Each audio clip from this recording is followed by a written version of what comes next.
Welcome to Langoy Langoy Beach Resort in Samal Island, Kaputian, Samal Island. So we are back to Langoy Langoy Beach in Kaputian, Samal Island. The latest developments in this resort. So tingnan natin.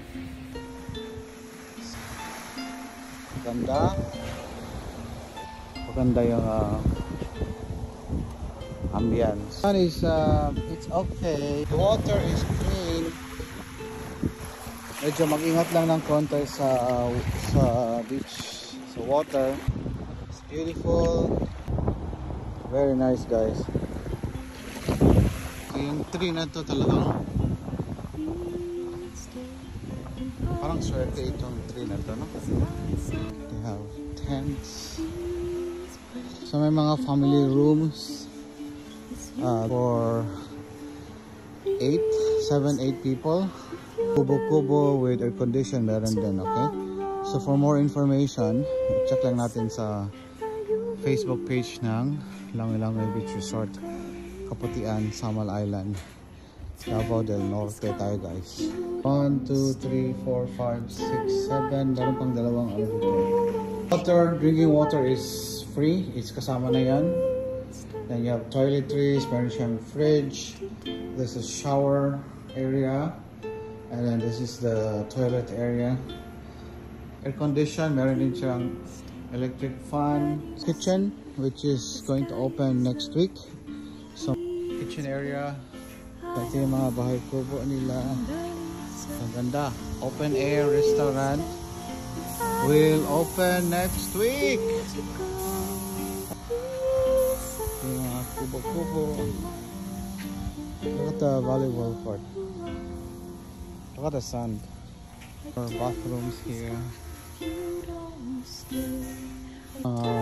Small rooms. Ganda talaga ng tree na ito, no?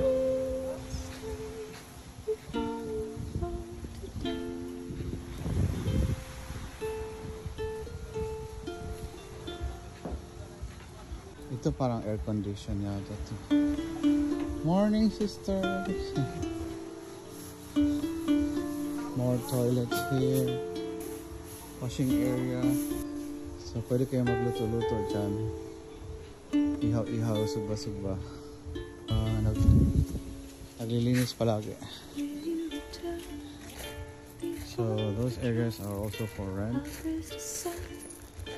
Maganda yung road, guys. This is newly constructed road. That property is also owned by the owner. And kung gusto nyo mag-invest, meron po tayong mga it's gonna be used as a hotel type accommodation in the future. So just contact the owner for investment opportunities. Okay. One area where we can build a hotel or like cottages up there, okay?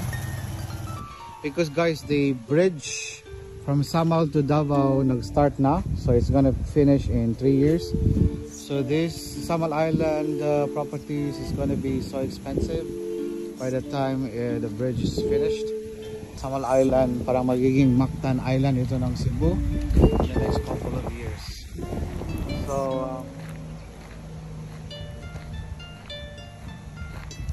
parking area, may mga bahay kubo tayo if you want cheap accommodation. For watching, guys, see you in the next video. Please stay.